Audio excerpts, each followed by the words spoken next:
Good evening. My name is Kashish Sandhu, and I am a present student of Christ University, Bangalore. I study communication and media, English, and psychology. I would like to welcome all of you to the webinar session, and it gives me immense pleasure to be on such a platform and interact with all my juniors.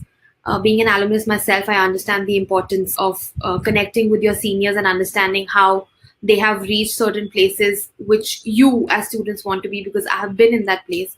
So I would like to thank Univariety to actually help us out in this way and build a medium with the school and the alumnus where we can connect jointly and have an interesting communication. So today I'll be talking about the balancing act, the act of balancing your college applications and your studying. So I've prepared a small presentation for it. I hope it helps you to understand like how can you effectively balance out between studying and applying to various colleges that you feel like applying to. All right. So the alumni session called Balancing Act, Board Examinations or College Applications. Firstly, I would like to tell you what I'm going to talk about in the presentation. First is how to make sufficient time for college applications and studying. How to build a suitable profile for your career choice, that whatever career that you're choosing to, how to make a suitable profile that the college accepts you. Third, how to decide the right institute. Like when you're applying to colleges, it is really hard to understand which college to apply to. So I'll be talking about how to decide the right institute to apply to. And fourthly, how to successfully deal with the pressure during 12th grade. So it is extremely essential that during 12th grade, we understand how to deal with the pressure so that we can act in an effective manner and do not let the pressure actually hinder us. So starting with managing time. So you have to manage your time between applications and your study time. So it's extremely essential to understand the idea of balancing your time in an equal manner. So there are 4 steps that I've come up with. First is organize. So you have to organize whatever you need to do. If you have to do your college applications, if you have to study this particular module today, if you have to apply to this particular institute, if you want to research about this particular institute, so you organize whatever that you want to do. Then is prioritize. Now, everything on the list that you want to do cannot be equally important. So you have to build a priority list. By priority list, I mean, what is the first priority? If the college applications are on a rolling basis and they start today, so your priority should be finish your college applications. Whereas if you have an important examination tomorrow, so your priority should be the important examination and all the other things fall in the sequential order thereafter. Then streamline. So when we organize, there are a lot of activities that we need to get done. We need to streamline as to what needs to be done according to what time. It is very similar to prioritizing, but actually understanding of compartmentalizing. Like I need to do this on Monday. I will do applications on Tuesday. I will go and understand my college applications on Wednesday. So like streamlining whatever you need to do. And then fourthly, of course, taking action. Without taking action, all of the first 3 steps are just not useful because it doesn't really make sense if you organize, prioritize, streamline, and then fail to take an action. So all these 4 steps will help you understand what is important, how important it is, when it should be done, and then finally taking action on whatever is supposed to be done. Moving on to building a suitable profile. Now, all careers that you apply to require a different kind of skill set and a different kind of a profile that you need to build. For me, for being a media individual, for me, it was essential that I have a flair in writing, public speaking, etc., etc. Whereas for every educational field or for every career option that you choose, there is a specific set of skill sets which come together and form the profile that is required for you to have. So there are again steps for this. Firstly is vision. Now vision is what do you want to do? Like for instance, you define an objective or a niche for yourself. For instance, I want to be in the public eye, or I want to be able to influence people, bring about change. Whatever is your objective in life, just figure that out. Then the education. Now, once you have the idea of an objective, you will have a certain bit of idea of what kind of an education you will need. Here by education, I'm firstly referring to what you have to choose in your 11th grade. And then, since you already, I'm assuming most of the viewers are in 12th grade, so you have already made that choice. Now, what you have to look for is what further kind of an education would you require? For instance, what kind of an education you will require in your college. So once you've sorted with that, for example, you realize that I want a bachelor's degree in XYZ course. So you have decided what kind of education you need. Now you need to streamline your interests. Now interests will basically define what exactly you want to do. Taking my example in consideration, I wanted to do media. So I knew that I need to get a bachelor's degree in media. But then I streamlined my interests. What media? Do I want to do journalism? Do I want to do communication and media? Or what exactly is that I want to do? And then I figured out that I want to do communication and media and not journalism. So my idea was to take a bachelor's degree in communication and media. Then understand the skill set. Now, there are a variety of skills that you will require to be in a particular profession. For example, being a data analyst requires you to be very good with numbers, be patient, etc. For being a doctor, you need to have a particular skill set. For being an athlete, you need a specific skill set. For everything, you need a specific skill set. So it is very essential to define what skill set is that your profession requires and then start working towards it. For instance, for me, it was writing. So I started writing at a very young age. Like since 9th grade onwards, I started writing continuously. It was very important for me to write and express my thoughts, and over time it got better, and then I realized that I have a flair for it and I want to pursue it as my profession. Then you see the values. Now every profession has different values. Certain professions need you to do certain things which might not associate or be in inclination to your value system. So you need to have a kind of a collaboration between your values and your interests, and then understand the career path that you're choosing for. And then coming on to goals, which is the last objective. So what do you want to achieve? Do you want to be the president of India? Do you want to be a business tycoon? Do you want to be a CEO? Whatever you want to be, you need to really define yourself as your goals. So all these steps will help you understand the exact thing that you want to reach now. Now, post this, you have to understand that as a student in school right now, how can you build yourself to reach that level? So I don't expect you to make business plans in 12th grade, which are amazing and you can go ahead. But at least have an idea of what the business plan is. Have certain of your own ideas. Make your own ambitions. So it's not always essential that you have to stick to this rule, but it's essential that you understand what you want to do and then start working towards it step by step. Take baby steps towards it. Only then you can reach to a higher goal. Then is choosing your right institute.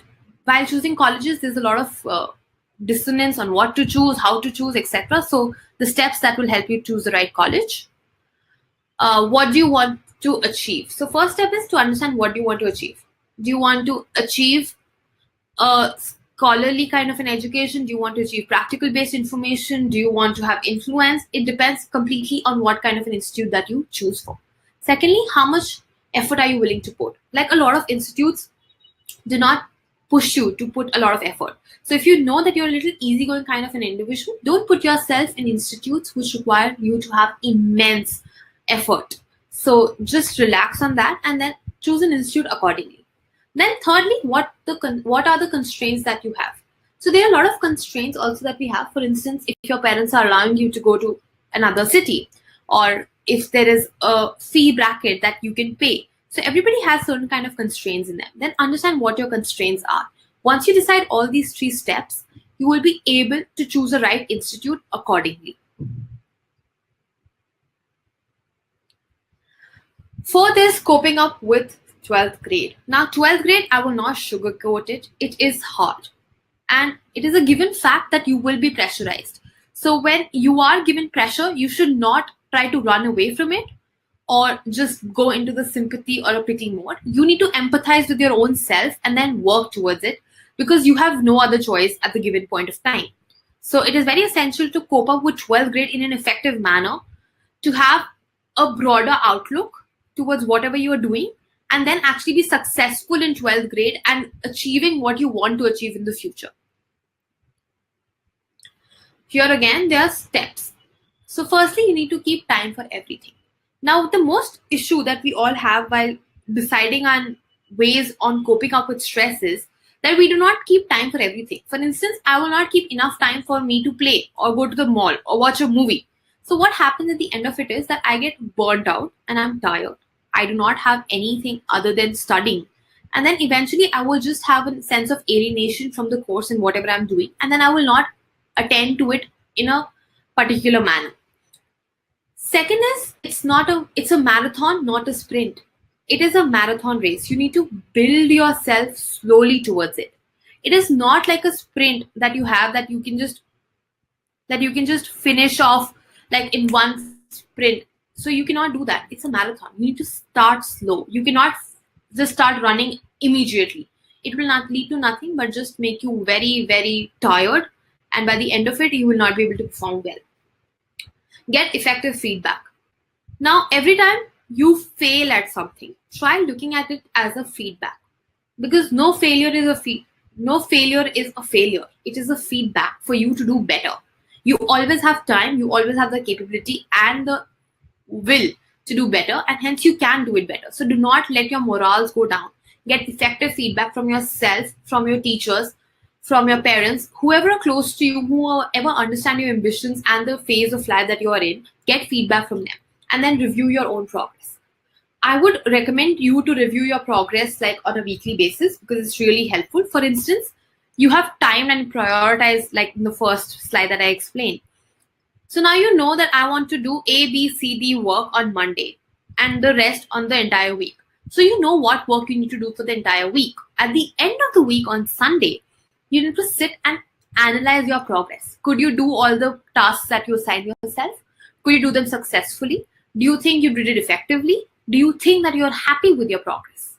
You have to answer all these 4 questions to actually understand that if you're progressing in the right direction. And that can only happen if you review your progress and you are on top of the fact that how well are you going to do about it. So now that I've almost done with my presentation and whatever I want you to talk about to you, you can go ahead and ask me any questions regarding your profile building, support system, etc., etc. You can ask me any questions that you feel like, and I'll be answering them right now. So, questions.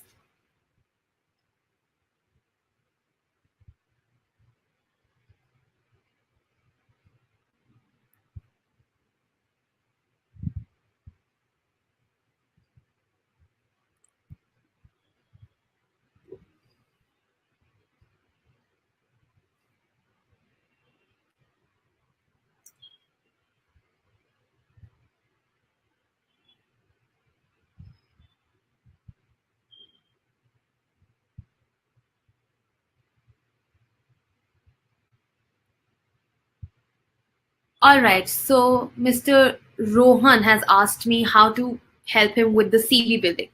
So firstly, CV, you need to understand that a CV is a very comprehensive document that you talk about and you present to anyone that you are sending your applications to. So make sure that your CV is extremely concise. In most of the cases, your CV should only be from 1 page to 1.5 page. Like a lot of people do not even suggest to cross over 1 page, but in case you cannot fit any details, just put it in 1 page. Now in CV, it is not about everything that you do. Do not include everything that you have done. Like I did X, Y, Z. I also did this. The person you're sending your CV to is interested in knowing what is important to you. Like what exactly you have done that has helped you. And then what is it to value to the institute that you're applying and the CV that you're sending. So make your CV extremely concise. Ensure that you have certain details.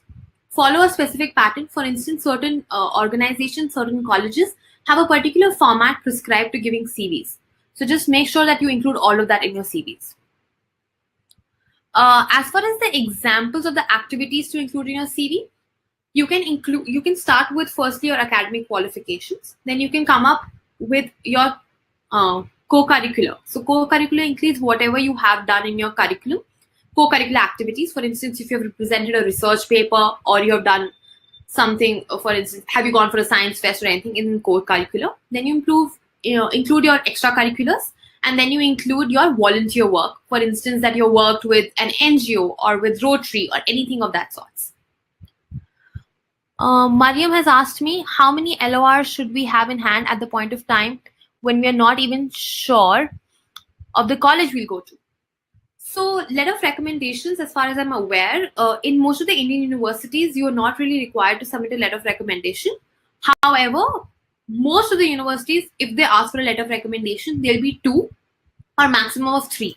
So if you want to be like really, really sure about your letter of recommendations, have three letter of recommendations in your hand and make sure that you only approach teachers whom you think will give you a suitable letter of recommendation and not write anything that will not favor you in your college applications further.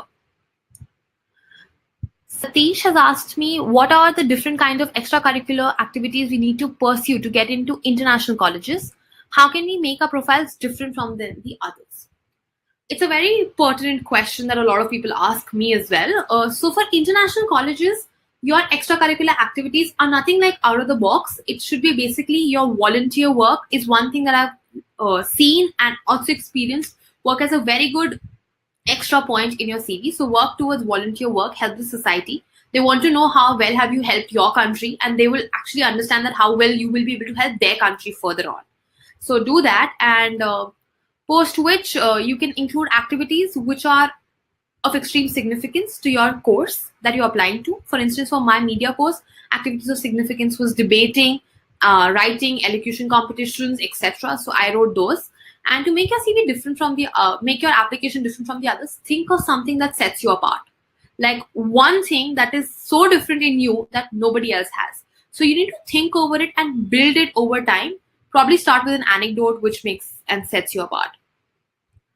Moving on to Syed's question, is CV important for Indian colleges and what specific courses ask for CVs?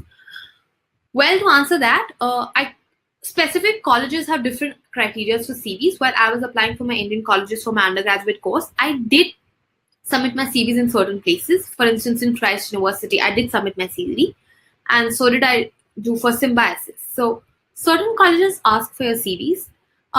For specific courses, I do not think that CV requirements are pertinent to specific courses. Certain colleges have a criteria, so you can only come to know it when you're applying, or you can read on the guidelines given on the website. So I would suggest that you should be ready with your CV in whichever manner, because if they want it, you can submit it right away. So that will be a very helpful way to go ahead with it. Any good organizations you know for abroad assistance? I would recommend that whichever city you are in at the present, look for any kind of a counselor who has an affiliation with certain universities. The only benefit that you have in certain scenarios is that you get waivers. That is that your application fee for certain universities is waived off. So you can save a lot of money in that scenario, and they will help you with your portfolio and everything of those sorts. So get an organization which is in your city and you know have good records. You can find it online and get a review on them. A few of them are like the Chopras, the IDP. I know these two which are common, but there are other institutes and other kind of organizations which can help you too. Then any suggestions on building portfolio to get into journalism and communication courses?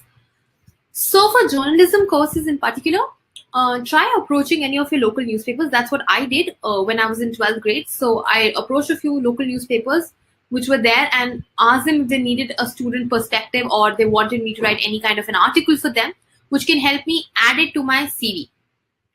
For communication and media, it is a little different than journalism. We're not really focused into writing per se.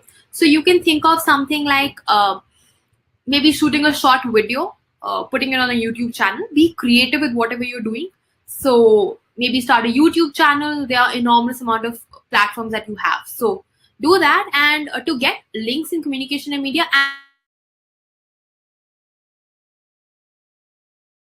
because it will really help you understand and connect with people from the industry. Even if you're in 12th grade right now, it will help you further on. So do that. It will probably give you more connection and form a wider network for you.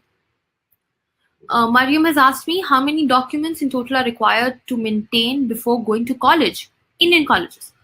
Documentation, as per Mariam, I'm aware when I was submitting, so it's 3 years ago, so I don't know if the things have changed as of now. But the documentation that requires is most majorly your 10th grade marks card, your 12th grade marks card. In certain colleges, they only ask for your 11th grade marks card. So you need that. You need your migration certificate. You need your TC certificate, and as far as I'm aware, that's all that you need. In certain universities, they might ask for your portfolio or your kind of a CV. So you need to get ready with that as well. So these are the major documents that you will require, and obviously your ID proofs. Satish has asked me any resource you know about UG scholarships, any websites. For UG scholarships, I'm sorry, I'm not really aware of any kind of particular websites. You can surely look it up maybe. As far as scholarships are concerned, I don't think that particular websites can provide you scholarships. There are certain programs that provide you scholarships, so you can look that up. And also, when you're applying to a particular universities, I'm assuming if you're applying to abroad universities, there's a full option that comes in for you, which asks you if you are applying for any kind of scholarship. So that will help you with the scholarship bit of it. When is the best time to apply for entrances for NID?